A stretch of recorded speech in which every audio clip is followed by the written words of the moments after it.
Moja ya changamoto katika Adobe Photoshop tunapofanya selection ni kupata selection yenye uchafu, yani manake inakuwa na zigzaga ama pixelated kama hivi unavyoweza kuona. Na katika video hii nitakuonyesha mbinu simple sana kuweza kuitumia kuweza kuhakikisha unapata selection ambazo ziko smooth na smart zikiwa zimenyooka.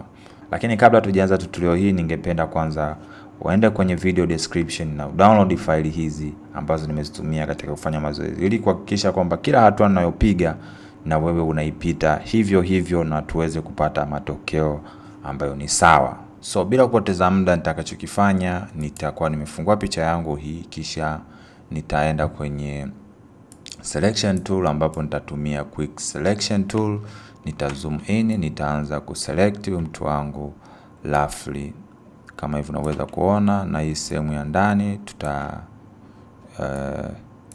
ikwepa na huyo mtu tutamselect kama hivi. So kwa haraka nita select kama hivi.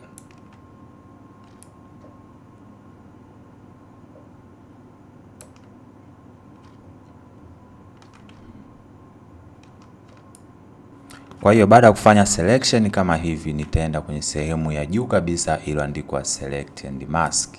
Baada ya kwenda hapo, kwa sababu changamoto kubwa hii inakuwa kwenye nywele, nitaenda kwanza kwenye sehemu iliyoandikwa refine hair.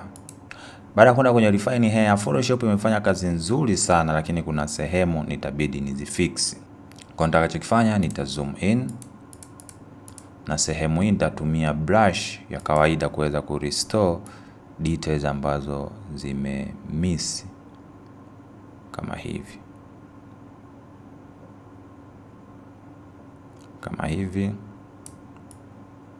na hapa hivi kama hivyo, na huku nako nita restore details ambazo zimepotea kama hivi unaweza kuona. Baada ya kurefine edges, turudi sasa kwenye tatizo letu. Ukiangalia kwa makini kwenye kingo humu kuna zigzaga ambazo hatuzihitaji ziwepo katika picha yetu kwa sababu zinakuwa zionekane vizuri. Lakini kufix hivi ni simple. Unachotakiwa kufanya kwanza ni kwenda kwenye brush tool ya kawaida ambayo sio refine edge, na kujaribu kupaint hivi kwenye hizi kona, kuzipunguza kama hivi unaweza kuona, kuzipunguza taratibu maybe, na hapa kama hivi unavyoweza kuona kama hivyo. So bado hatujamaliza kwa sababu ni vitu vingi sana ambavyo tunatakiwa tuviweke sawa. So njia ambayo ni simple zaidi baada ya kufanya hivi, kupunguza zigzaga, unachotakiwa kufanya ni kwenda kwenye sehemu iliyoandikwa feather. Kwa utaenda kwenye feather, uta smooth mpaka utakapoona yale mazigzaga yanaanza kupotea. Lakini ukiangalia picha yetu mu details zimekuwa zimeanza kumisi. Kwa nitakachokifanya, nitaenda kwenye sehemu ya contrast, nako nitapush kidogo contrast kuhakikisha kwamba ina compensate baadhi ya vitu ambavyo vimepungua. Umeona? So baada hapo nitaanza kuangalia humu pembeni inakuaje, na pia tunaweza tukaendelea kupush kama hivi taratibu kama hivi mpaka hapo. So kikubwa unachotakiwa kufanya ni kuhakikisha kwamba unacheza na hii feather pamoja na contrast kama hivi. Umeona? So maybe naweza nikaongeza zaidi. Sawa. Na kingine ambacho unaweza ukakifanya ni kupush kidogo edge. Maana yake shift edge tunasema huku inarudi ndani. Kwa hiyo utarudi ndani kidogo kama 2 au 3, lakini pia angalia kwenye nywele kama kuna tatizo limetokea. Naona kila kitu kipo sawa. Baada hapo nitasema selection, nitasema new layer, nitaweka okay. Kwa baada hapo nikienda fit on screen, unaweza ukaona tumepata selection ambayo kwa kiasi fulani ina smart fulani ambao tulikuwa tunaohitaji.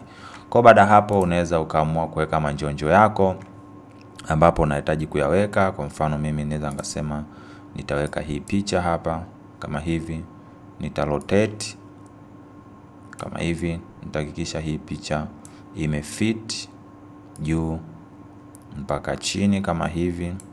Nita confirm, kisha nitaishusha chini. Baada ya kuishusha chini, nitabadilisha blending mode, nitaweka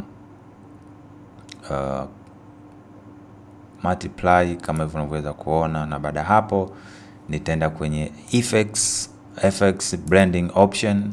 Kienda kwenye blending option, nitapush mpaka nitakapoona layer yangu inaanza kutengeneza clipping. Nadhani ni hapa imeshaanza kutengeneza clipping. Nitabonyeza alt, nitaclick, nitapush kwenda kulia kidogo, kushoto kidogo, na nitaenda kulia kidogo kama hivi. Umeona? So baada hapo nitaenda kwenye option ya opacity, nitaweka 95 kama hivyo. So far kila kitu unaweza ukaona selection iko smooth na pia mtu wetu yuko fresh.